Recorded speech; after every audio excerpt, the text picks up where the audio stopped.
विद्येश्वर संहिता अथ षोडशोऽध्यायः। मृत्तिका आदि से निर्मित देव प्रतिमाओं के पूजन की विधि, उनके लिए नैवेद्य का विचार, पूजन के विभिन्न उपचारों का फल, विशेष मास वार तिथि एवं नक्षत्रों के योग में पूजन का विशेष फल तथा लिंग के वैज्ञानिक स्वरूप का विवेचन। ऋषयः पार्थिव प्रतिमा पूजा विधानं ब्रूहि सत्यं येन पूजा विधानेन सर्वाभीष्टं वाप्तये। ऋषिगण बोले, हे साधु शिरोमणे, अब आप पार्थिव प्रतिमा की पूजा का वह विधान बताइए जिस पूजा विधान से समस्त अभीष्ट वस्तुओं की प्राप्ति होती है।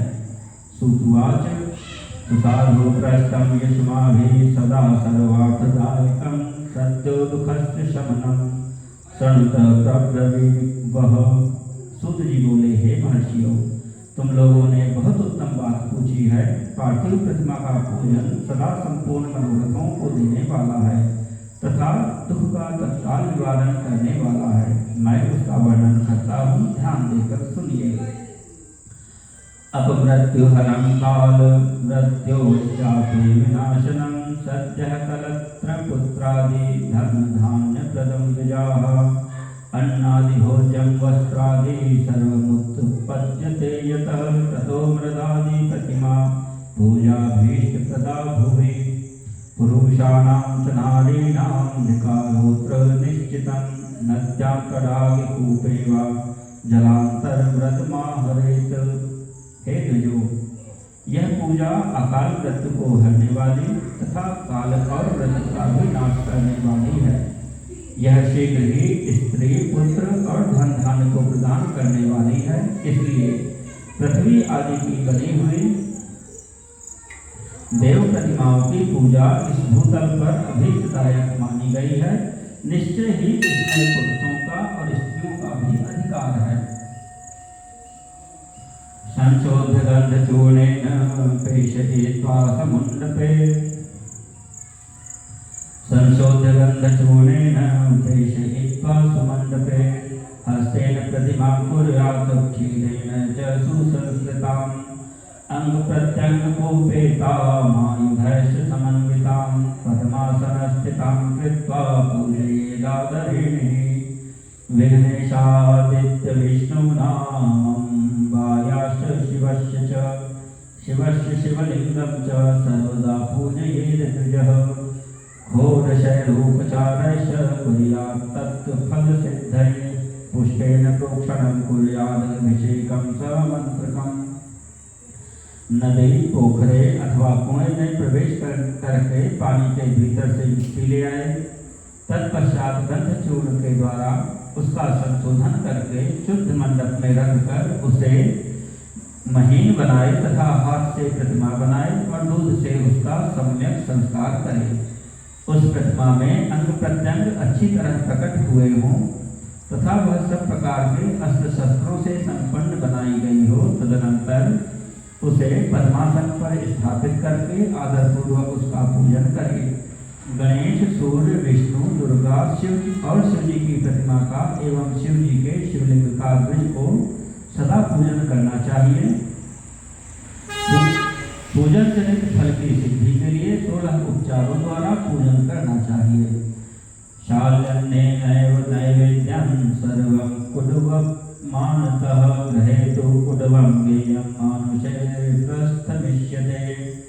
दैवे प्रस्थरित्रयं योग्यं स्वयंभोः प्रस्थपञ्चकम् एवं पूर्णफलं विद्यादधिकं वै द्वयं त्रयं। सहस्रपूजया सत्यं सत्यलोकं लभेत द्विजः। पुष्प से प्रोक्षण और मंत्र पाठ पूर्वक अभिषेक करें। अगहनी के चावल से नैवेद्य तैयार करें। सारा नैवेद्य एक कुडव लगभग पाव भर होना चाहिए। घर में पार्थिव पूजन के लिए एक कुडव और बाहर किसी मनुष्य द्वारा स्थापित शिवलिंग के पूजन के लिए एक प्रस्थ सेर भर नैवेद्य तैयार करना आवश्यक है, ऐसा जानना चाहिए।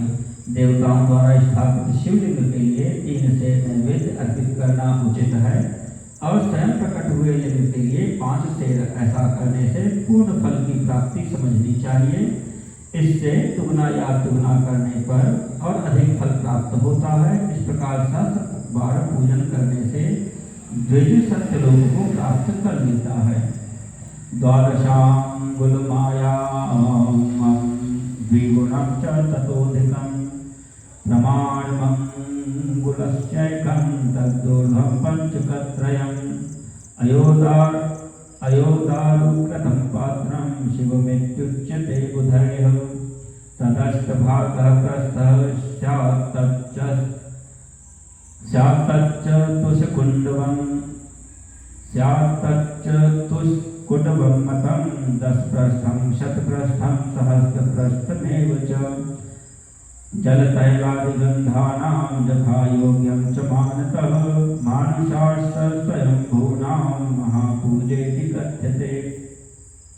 12 अंगुल चौड़ा, इससे दुगना और 1 अंगुल अधिक अर्थात 25 अंगुल लंबा तथा 15 अंगुल ऊंचा जो लोहे या लकड़ी का बना हुआ पात्र होता है उसे विद्वान पुरुष शिव कहते हैं।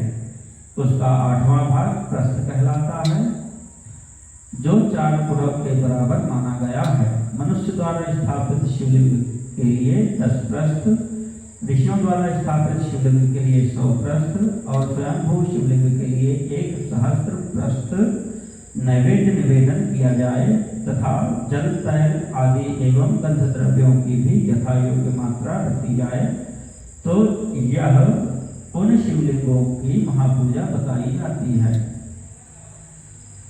अभिषेकादात्मशुद्धिर्गन्धात् पुण्यं वाप्यते आयुस्तृप्तिश्च नैवेद्याद् धूपादर्थं वाप्यते दीपाज्ञानमवाप्नोति ताम्बूलाद् भोगमाप्नुयात् तस्मात् स्नानादिकं खट्कं प्रयत्नेन प्रसादयेत्। देवता का अभिषेक करने से आत्मशुद्धि होती है, गंध से पुण्य की प्राप्ति होती है, नैवेद्य अर्पण करने से आयु बढ़ती है और तृप्ति होती है, धूप निवेदन करने से धन की प्राप्ति होती है, दीप दिखाने से ज्ञान का उदय होता है और तांबूल समर्पण करने से भोग की उपलब्धि होती है। इसलिए स्नान आदि छह उपचारों को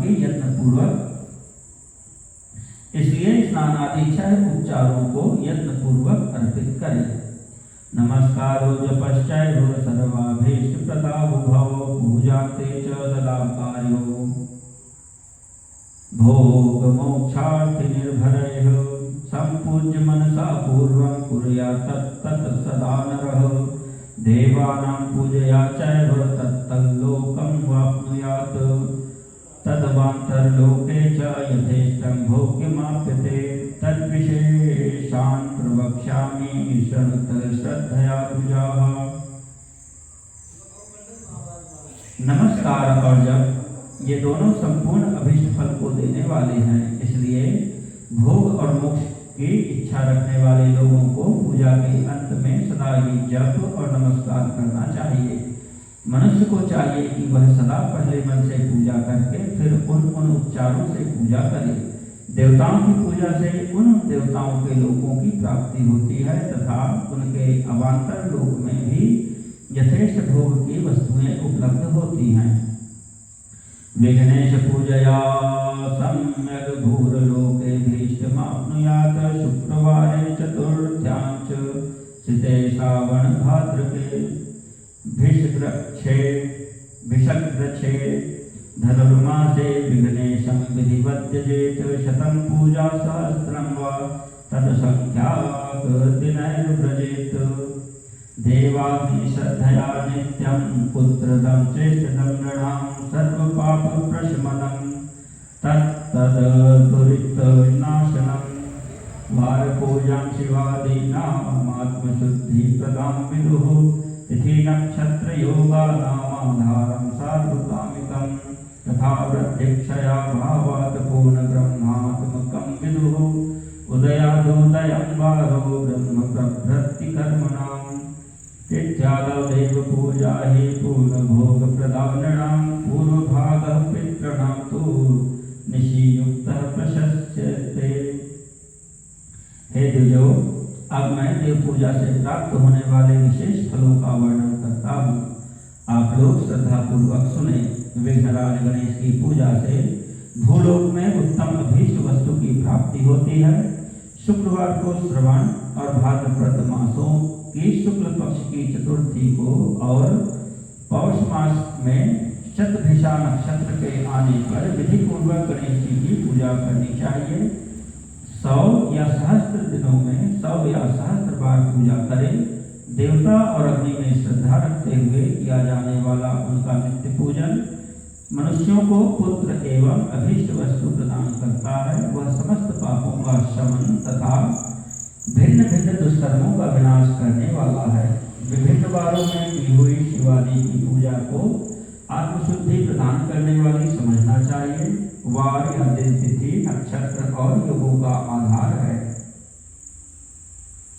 वार या दिन, तिथि, नक्षत्र और योगों का आधार है। वह समस्त कामनाओं को देने वाला है। उसमें वृद्धि और क्षय नहीं होता है, इसलिए उसे पूर्ण ब्रह्म स्वरूप मानना चाहिए। सूर्योदय काल से लेकर दूसरे सूर्योदय काल तक आने तक एक बार की स्थिति मानी गई है, जो ब्राह्मण आदि सभी वर्णों के कर्मों का आधार है। विहित तिथि के पूर्व भाग में की हुई देव पूजा मनुष्यों को पूर्ण भोग प्रदान करने वाली होती है। परभागस्तु देवानां दिवा युक्तः प्रशस्यते उदये व्यापिनी ग्राह्य मध्याह्ने यदि सा तिथिः देवकार्ये तथा ग्राह्यस्तिथिर्क्षादिकाः शुभाः सम्यग् विचारभारादीन् कुर्यात् पूजा जपादिकम्। यदि मध्याह्न के बाद तिथि का आरंभ होता है तो रात्रि युक्त तिथि का पूर्व भाग पितरों के श्राद्ध आदि कर्म के लिए उत्तम बताया जाता है। ऐसी तिथि का पर भाग ही दिन से युक्त होता है, अतः वही देव कर्म के लिए प्रशस्त माना गया है। यदि मध्याह्न काल तक तिथि रहे तो उदय व्यापनी तिथि को ही देव कार्य में ग्रहण करना चाहिए। इसी तरह शुभ तिथि एवं नक्षत्र आदि देव कार्य में ग्राह्य होते हैं। वार आदि का भली भांति विचार करके पूजा और जप आदि करने चाहिए। पूजायते ह्यनेनेति वेदेष्वर्थस्य योजना पूर्वभोगफल सिद्धिश्च जायते तेन कर्मणा मनोभावान् तथा ज्ञानं नित्यभोगार्थ योजनात् पूजा शब्दार्थ एवं ही विस्तुतो लोकवेदयोः नित्यं नैमित्तिकं कालात् सद्यः कामे स्वनुष्ठिते नित्यं मासं च पक्षं च वर्षं चैव यथाक्रमं तत्तत् कर्मफलप्राप्तिर्तादृक्पापक्षयक्रमात्। वेदों में पूजा शब्द के अर्थ की इस प्रकार योजना कही गई है। पूजायते अनेन की पूजा, यह पूजा शब्द की व्युत्पत्ति है। पूह का अर्थ है भोग और फल की सिद्धि। वह जिस कर्म से संपन्न होती है उसका नाम पूजा है। मनोवांछित वस्तु तथा ज्ञान यही अभीष्ट वस्तुएं हैं। सकाम भाव वाले को अभीष्ट भोग अपेक्षित होता है और निष्काम भाव वाले को अर्थ पारमार्थिक ज्ञान। ये दोनों ही पूजा शब्द के अर्थ हैं। इनकी योजना करने से ही पूजा शब्द की सार्थकता है। इस प्रकार लोक और वेद में पूजा शब्द का अर्थ विख्यात है। नित्य और नैमित्तिक कर्म कालांतर में फल देते हैं, किंतु काम्य कर्म का यदि भली भांति अनुष्ठान हुआ हो तो वह तत्काल फलदायक होता है। प्रतिदिन एक पक्ष, एक मास और एक वर्ष तक लगातार पूजन करने से उन कर्मों के फल की प्राप्ति होती है और उनसे वैसे ही पापों का क्रमशः क्षय होता है। महागणपते पूजा चतुर्थ्यां कृष्ण पक्ष के पक्ष पाप क्षयकरी पक्ष भोग फलप्रदा। चैत्रे चतुर्थ्यां पूजा च कृता मास फलप्रदा। वर्ष भोग प्रदा गेया कृता वै सिंह भाद्रके। श्रावणादित्यवारे च सप्तम्यां हस्तभेदिने। प्रत्येक मास के कृष्ण पक्ष की चतुर्थी तिथि को की हुई महागणपति की पूजा एक पक्ष के पापों का नाश करने वाली और एक पक्ष तक उत्तम भोग रूपी फल देने वाली होती है। चैत्र मास में चतुर्थी को की हुई पूजा एक मास तक किए गए पूजन का फल देने वाली होती है और जब सूर्य सिंह राशि पर स्थित हो उस समय भाद्रपद मास की चतुर्थी को की हुई गणेश की पूजा को एक वर्ष तक मनोवांछित भोग प्रदान करने वाली जानना चाहिए। माघ शुक्ल सप्तम्यामादित्य यजनम चरेत ज्येष्ठ भाद्रक सौम्ये च द्वादश्यां श्रवणक्षके कृतं श्री विष्णु यजनमिष्ट संपत्करं विदुः श्रावणे विष्णु यजनमिष्टारोग्यप्रदं भवेत्। गवादीं द्वादशानर्थान् सांगान् दत्त्वा तु यत्फलं तत्फलं समवाप्नोति। द्वादशां विष्णुतर्पणात् द्वादश्यां द्वादशान् विप्रान् विष्णुर्द्वादशनामतः षोडशैरुपचारश्च यजेतत् प्रीतिमाप्नुयात्। एवं च सर्वदेवानां तत्तद्वादशनामकैः द्वादश ब्रह्मयजनं तत्तत् प्रीतिकरं भवेत्। श्रवण मास के रविवार को हस्त नक्षत्र से युक्त सप्तमी तिथि को तथा माघ शुक्लाक्ष सप्तमी को भगवान सूर्य का पूजन करना चाहिए। ज्येष्ठ तथा भाद्रपद मासों के बुधवार को श्रवण नक्षत्र से युक्त द्वादशी तिथि को तथा केवल द्वादशी को भी किया गया भगवान विष्णु का पूजन अभीष्ट संपत्ति को देने वाला माना गया है। श्रावण मास में की जाने वाली श्रीहरि की पूजा अभीष्ट मनोरथ और आरोग्य प्रदान करने वाली होती है। अंगों एवं उपकरणों सहित पूर्वोक्त गौ आदि 12 वस्तुओं का दान करने से जिस फल की प्राप्ति होती है उसी को द्वादशी तिथि में आराधना द्वारा श्री विष्णु की तृप्ति करके मनुष्य प्राप्त कर लेता है। जो द्वादशी तिथि को भगवान विष्णु के 12 नामों द्वारा 12 ब्राह्मणों का षोडशोपचार पूजन करता है वह उनकी प्रसन्नता प्राप्त कर लेता है। इसी प्रकार संपूर्ण देवताओं के विभिन्न 12 नामों द्वारा 12 ब्राह्मणों का किया हुआ पूजन उन देवताओं को प्रसन्न करने वाला होता है। कर्कटे सोमवारे च नवम्यां मृगशीर्षके अम्बां यजेत भूतिकाम सर्वभोग फलप्रदाम्। आश्वयुग शुक्ल नवमी सर्वाभीष्ट फलप्रदा आदिवारे चतुर्दश्यां कृष्ण पक्षे विशेषतः। आर्द्रायां च महार्द्रायां शिव पूजा विशिष्यते। माघ कृष्णा चतुर्दश्यां सर्वाभीष्ट फलप्रदा आयुष्करी मृत्युहरा सर्वसिद्धिकरी नृणाम्। ज्येष्ठ मासे महारुद्रायां चतुर्दशी दिने च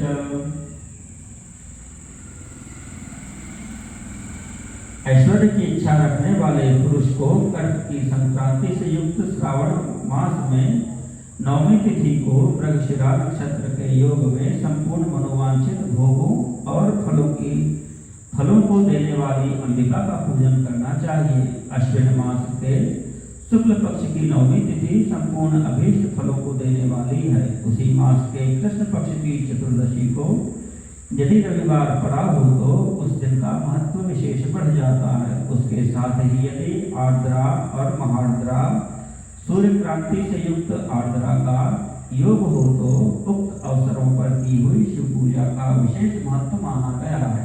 माघ कृष्ण चतुर्दशी को शिव जी की हुई पूजा संपूर्ण अभीष्ट फलों को देने वाली है। वह मनुष्यों की आयु बढ़ाती है, मृत्यु को दूर हटाती है और समस्त सिद्धियों की प्राप्ति कराती है।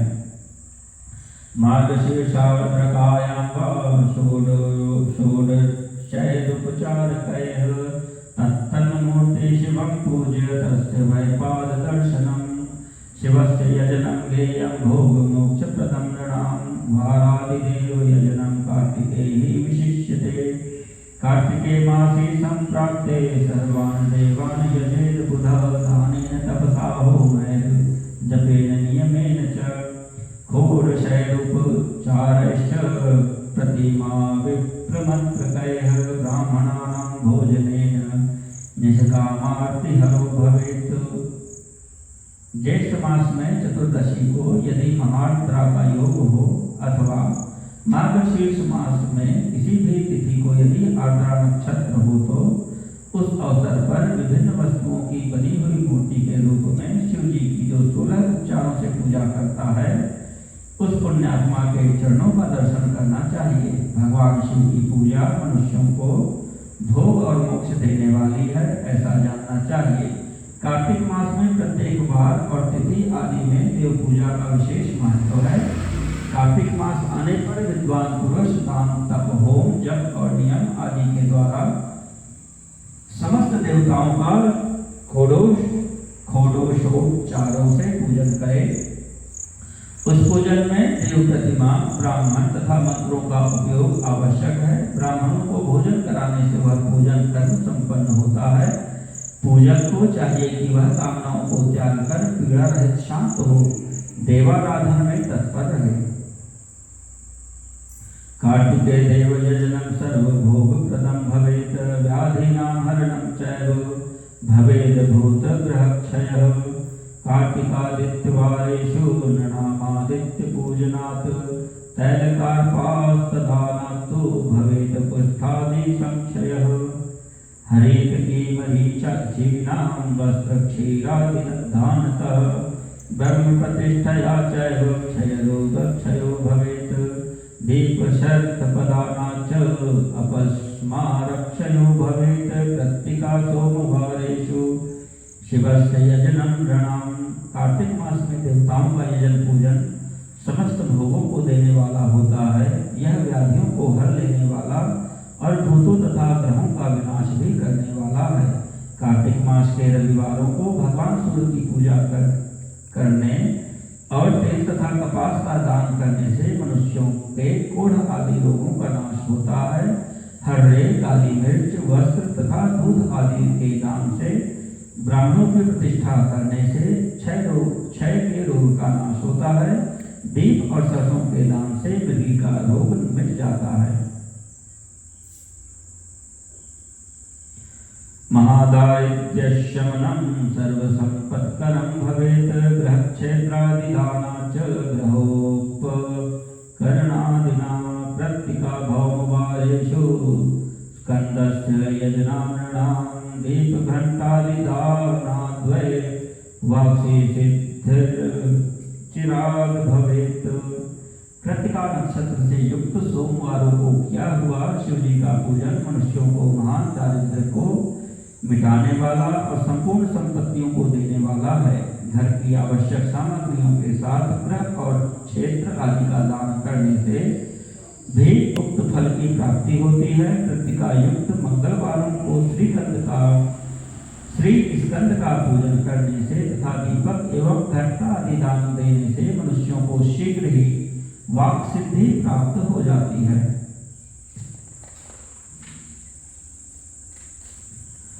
कृत्तिका सोमवारेषु विष्णोर्वै यजनं नृणां दध्योदनश्च दानञ्च शतसन्तानकरं भवेत्।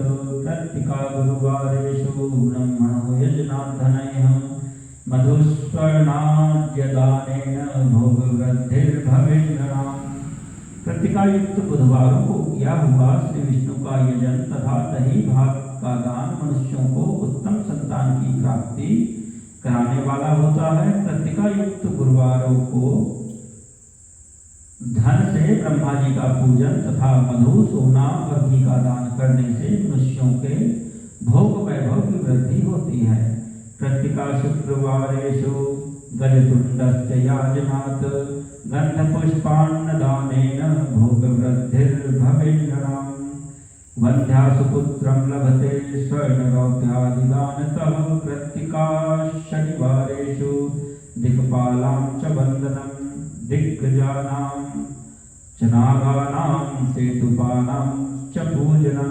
त्र्यम्बकश्च च रुद्रश्च विष्णोः पापहरश्च च ज्ञानदं ब्रह्मणश्चैव धन्वन्तर्यश्विनोस्तथा। रोगापमृत्युहरणं तत्कालव्याधिशान्तिदं। लवणायस्तैलानां आशादीनां च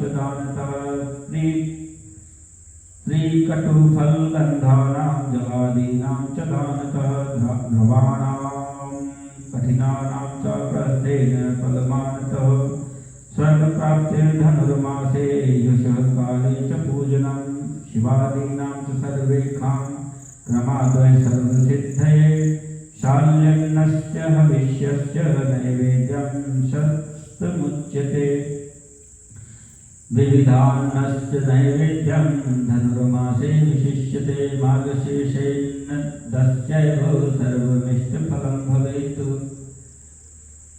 कृत्तिका युक्त शुक्रवारों को गजानन गणेश की पूजा करने से तथा गंध पुष्प एवं अन्न का दान देने से मानवों के सुख भोगने योग्य पदार्थों की वृद्धि होती है। उस दिन सोना चांदी आदि का दान करने से वंध्या को भी उत्तम पुत्र की प्राप्ति होती है। कृत्तिका युक्त शनिवारों को दिक्पालों की वंदना, दिग्गजों नागों सेतुपालों का पूजन और त्रिनेत्रधारी रुद्र तथा पापहारी विष्णु का पूजन ज्ञान की प्राप्ति कराने वाला है।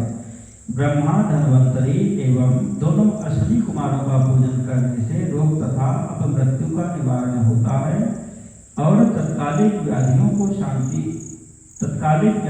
शांति हो जाती है।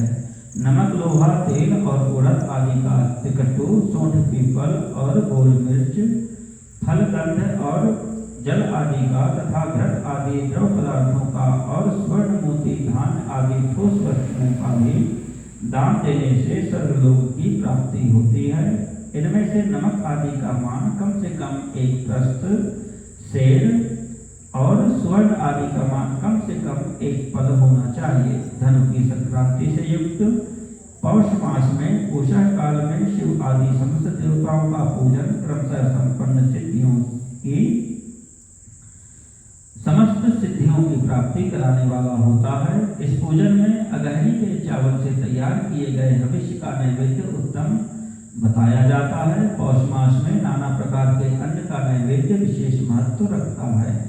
पापक्षयं चेष्ट सिद्धिं चारोग्यं धर्ममेव च सम्यक् वेद परिज्ञानं सदनुष्ठानमेव च इहामुत्र महाभोगानन्ते योगं च शाश्वतं वेदान्त ज्ञान सिद्धिं च मार्गशीर्षान्न दुर्लभेत्। मार्गशीर्षे ह्यः काले दिनत्रयमथापि वा यजेत देवान् भोगकामो नाधनुर्मासिको भवेत्। यावत् संगवकालं तु धनुर्मासो विधीयते धनुर्मासे निराहारो मासमात्रं जितेन्द्रियः आमध्याह्नं जपेत नेत्रो गायत्रीं वेदमातरम्। पंचाक्षरादिकान् मन्त्रान् पश्चादासुप्तिकं जपेत् ज्ञानं लब्ध्वा च देहान्ते विप्रो मुक्तिमवाप्नुयात्। अन्येकानरनारीणां त्रिस्नानेन जपेन च सदा पंचाक्षरश्चैव विशुद्धं ज्ञानमाप्यते। इष्टमन्त्रान् सदा जप्त्वा महापापक्षयं लभेत्। मार्गशीर्ष मास में केवल अन्न का दान करने वाले मनुष्य को संपूर्ण अभीष्ट फलों की प्राप्ति हो जाती है। मार्गशीर्ष मास में अन्न का दान करने वाले मनुष्य के सारे पाप नष्ट हो जाते हैं। वह अभीष्ट सिद्धि, आरोग्य, धर्म, वेद का सम्यक ज्ञान, उत्तम अनुष्ठान का फल, इहलोक और परलोक में महान भोग तथा अंत में सनातन योग, मोक्ष तथा वेदांत ज्ञान की सिद्धि प्राप्त कर लेता है। जो भोग की इच्छा रखने वाला है वह मनुष्य मार्गशीर्ष मास आने पर कम से कम 3 दिन भी उषः काल में अवश्य देवताओं का पूजन करे और पौष मास को पूजन से खाली न जाने दे। उषः काल से लेकर संगम काल तक ही पौष मास में पूजन का विशेष महत्व बताया गया है। पौष मास में पूरे महीने भर जितेंद्रिय और निराहार रहकर कुछ प्रातः काल से मध्याह्न काल तक वेद माता गायत्री का जप करे। तत्पश्चात रात को सोने के समय तक पंचाक्षर आदि मंत्रों का जप करे। ऐसा करने वाला ब्राह्मण ज्ञान पाकर शरीर छूटने के बाद मोक्ष प्राप्त कर लेता है। द्विजेतर नर नारियों को त्रिकाल स्नान और पंचाक्षर मंत्र के ही निरंतर जप से विशुद्ध ज्ञान प्राप्त हो जाता है। इष्ट मंत्रों का सदा जप करने से बड़े पापों का विनाश हो जाता है। धनुर्मासे विशेषेण महानैवेद्यमाचरेत् शालिकण्ड तण्डुलभारेण मरीचप्रस्थकेन च गणनाद्वादशं सर्वं मध्वाज्यकुटुबेन हि द्रोणयुक्तेन मुद्गेन द्वादश व्यञ्जनेन च घटपक्वैर्भूपैश्च मोदकैः शारिकादिभिः द्वादशैश्च दधीक्षीरैर्द्वादशप्रस्थकेन च नारिकेलफलादीनां तथा गणनया सह द्वादशक्रमुकैर्युक्तं खटत्रिंशत्पत्रकैर्युतं कर्पूरखुर्चूर्णेन पञ्चसौगन्धिकैर्युतं ताम्बूलयुक्तं तु यदा महानैवेद्यलक्षणं महानैवेद्यमेतद्वै देवतार्पणपूर्वकं वर्णानुक्रमपूर्वेण तद्भक्तेभ्यः प्रदापयेत्। पौष मास में विशेष रूप से महानैवेद्य चढ़ाना चाहिए। यहाँ बताई सभी वस्तुएं 12 की संख्या में समझनी चाहिए। चावल 12 भार, काली मिर्च 12 प्रस्त, मधु और घृत 12 कुड़व, मूंग 12, द्रोण 12 प्रकार के व्यंजन, घी में तले हुए पुए, लड्डू और चावल के मिष्ठान 12 प्रस्त, दही और दूध और 12 नारियल आदि फल, 12 सुपारी, कर्पूर पत्था और 5 प्रकार के सुगंध द्रव्यों से युक्त 36 पत्ते पानक से महानैवेद्य बनता है।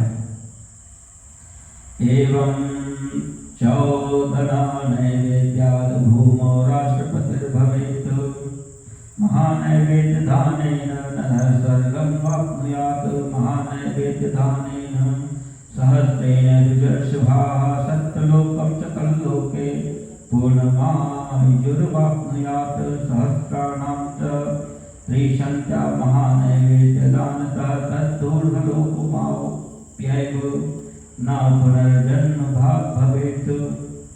इस महानैवेद्य को देवताओं को अर्पण करके वर्णानुसार उस देवता के भक्तों को दे देना चाहिए। इस प्रकार के ओदन नैवेद्य से मनुष्य पृथ्वी पर राष्ट्र का स्वामी होता है। महानैवेद्य के दान से स्वर्ग प्राप्ति होती है। हे श्रेष्ठो, 1000 महानैवेद्यों के दान से सत्यलोक प्राप्त होता है और उस लोक में पूर्णायु प्राप्त होती है। एवं 30,000 महानैवेद्यों के दान से उसके ऊपर के लोगों की प्राप्ति होती है तथा पुनर्जन्म नहीं होता। सहस्राणां च खटत्रिंशत् जन्म नैवेद्यमीलितं तावन्नैवेद्यदानं तु महापूर्णं तदुच्यते। महापूर्णस्य नैवेद्यं जन्म नैवेद्यमिष्यते। जन्म नैवेद्यदानेन पुनर्जन्म न विद्यते। 36,000 महानैवेद्यों को जन्म नैवेद्य कहा जाता है। उतने नैवेद्यों का दान महापूर्ण कहलाता है। महापूर्ण नैवेद्य ही जन्म नैवेद्य कहा गया है। जन्म नैवेद्य के दान से पुनर्जन्म नहीं होता। ऊर्जे मासी दिने पुण्य जन्म नैवेद्यमाचरेत। संक्रांति पात जन्मक्ष पौर्णमास्याति संयुते। अब्द जन्म दिने कुर्या जन्म नैवेद्यमुत्तमं। मासान्तरेषु जन्मक्ष पूर्णयोग दिनेऽपि च। मेलने च शनैर्वापि तावत् सहस्रमाचरेत्। जन्म नैवेद्यदानेन जन्मार्पणफलं लभेत्। जन्मार्पणात् शिवः प्रीतः स्वसायुज्यं ददाति। इदं तज्जन्म नैवेद्यं शिवस्यैव प्रदापयेत्। योनिलिङ्गस्वरूपेण शिवो जन्म निरूपकः। तस्मात् जन्म निवृत्त्यर्थं जन्म पूजा शिवस्य ही। कार्तिक मास में संक्रांति, व्यतिपात, जन्म नक्षत्र, पूर्णिमा आदि किसी पवित्र दिन को जन्म नैवेद्य चढ़ाना चाहिए। संवत्सर के प्रारंभिक दिन को भी उत्तम जन्म नैवेद्य का अर्पण करना चाहिए। किसी अन्य महीने में भी जन्म नक्षत्र के पूर्ण योग के दिन तथा अधिक पुण्य योगों के मिलने पर धीरे धीरे 36,000 महानैवेद्य अर्पण करें। जन्म नैवेद्य के दान से जन्मार्पण का फल प्राप्त होता है। जन्मार्पण से प्रसन्न होकर भगवान शंकर अपना सायुज्य प्रदान करते हैं। इसलिए इस जन्म नैवेद्य को शिव को ही अर्पण करना चाहिए। योनि और लिंग रूप में विराजमान शिव जन्म को देने वाले हैं, अतः पुनर्जन्म की निवृत्ति के लिए जन्म नैवेद्य से शिव की पूजा करनी चाहिए। बिंदुनादात्मकं सर्वं जगत्स्थावर जंगमं बिंदु शक्ति शिवो नादः शिवशक्त्यात्मकं जगत् नादाधारमिदं बिंदुर्बिंद्वाधारमिदं जगत् जगदाधारभूतो हि बिंदुनादौ व्यवस्थितौ बिंदुनादयुतं सर्वं सकलीकरणं भवेत् सकलीकरणात् जन्म जगत् प्राप्नोत्य संशयम् बिंदुनादात्मकं लिंगं जगत्कारणमुच्यते बिंदुर्देवी शिवो नादः शिवलिंगं तु कथ्यते तस्मात् जन्म निवृत्त्यर्थं शिवलिंगं प्रपूजयेत् माता देवी बिंदुरूपा नादरूपा शिवः पिता पूजिताभ्यां पितृभ्यां तु परमानंद एव हि परमानंदलाभार्थं शिवलिंगं प्रपूजयेत्। सारा चराचर जगत बिंदु नाद स्वरूप है, बिंदु शक्ति है और नाद शिव। इस तरह यह जगत शिव शक्ति स्वरूप ही है। नाद बिंदु का और बिंदु इस जगत का आधार है। ये बिंदु और नाद शक्ति और शिव संपूर्ण जगत के आधार रूप से स्थित हैं। बिंदु और नाद से युक्त सब कुछ शिव स्वरूप है, क्योंकि वही सबका आधार है। आधार में ही आधे का समावेश अथवा लय होता है, यही सकलीकरण है। इस सकलीकरण की स्थिति से ही सृष्टि काल में जगत का प्रादुर्भाव होता है, इसमें संशय नहीं है। शिवलिंग बिंदुनाद स्वरूप है, अतः उसे जगत कारण बताया जाता है। बिंदु देवी है और नाद शिव, इन दोनों का संयुक्त रूप ही शिवलिंग कहलाता है। अतः जन्म के संकट से छुटकारा पाने के लिए शिवलिंग की पूजा करनी चाहिए। बिंदु रूपा देवी उमा माता है और नाद स्वरूप भगवान शिव पिता। इन माता पिता के पूजित होने से परमानंद की ही प्राप्ति होती है। अतः परमानंद का लाभ लेने के लिए शिवलिंग का विशेष रूप से पूजन करें। सा देवी जगतां माता स शिवो जगतः पिता पित्रोः शुश्रूषे नित्यं कृपाधिक्यं हि वर्धते कृपयान्तर्गतैश्वर्यं पूजकस्य ददाति तस्मादन्तर्गतानन्दलाभार्थं मुनिपुङ्गवाः पितृमातृस्वरूपेण शिवलिंगं प्रपूजयेत् गर्भपुरुषरूपो हि भर्गं प्रकृतिरुच्यते अव्यक्तान्तरधिष्ठानं गर्भपुरुष उच्यते सुव्यक्तान्तरधिष्ठानं गर्भप्रकृतिरुच्यते पुरुषस्त्वादिगर्भो हि गर्भवान् जनको यतः पुरुषात् प्रकृतौ युक्तं प्रथमं जन्म कथ्यते प्रकृतिर्व्यक्ततां यातं द्वितीयं जन्म कथ्यते जन्म जन्तुर्मृत्युजन्म पुरुषात् प्रतिपद्यते अन्यतो भाव्यते वश्यं मायया जन्म कथ्यते जीयते जन्म कालात् दत्तस्माजीव इति स्मृतः जन्यते तन्यते पाशैर्जीव शब्दार्थ एव हि जन्म पाश निवृत्त्यर्थं जन्मलिंगं प्रपूजयेत्। वे देवी उमा जगत की माता है और भगवान शिव जगत के पिता, जो इनकी सेवा करता है उस पुत्र पर इन दोनों माता पिता की कृपा नित्य अधिकाधिक बढ़ती रहती है। वे पूजक पर कृपा करके उसे अपना आंतरिक ऐश्वर्य प्रदान करते हैं। अतः हे मुनीश्वरों, आंतरिक आनंद की प्राप्ति के लिए शिवलिंग को माता पिता का स्वरूप मानकर उसकी पूजा करनी चाहिए। भर्ग शिव पुरुष रूप है और भर्गा शिवा अथवा शक्ति प्रकृति कहलाती है। अव्यक्त आंतरिक अधिष्ठान रूप गर्भ को पुरुष कहते हैं और सुव्यक्त आंतरिक अधिष्ठान भूत गर्भ को प्रकृति। पुरुष आदि गर्भ है, वह प्रकृति रूप गर्भ से युक्त होने के कारण गर्भवान है, क्योंकि वही प्रकृति का जनक है।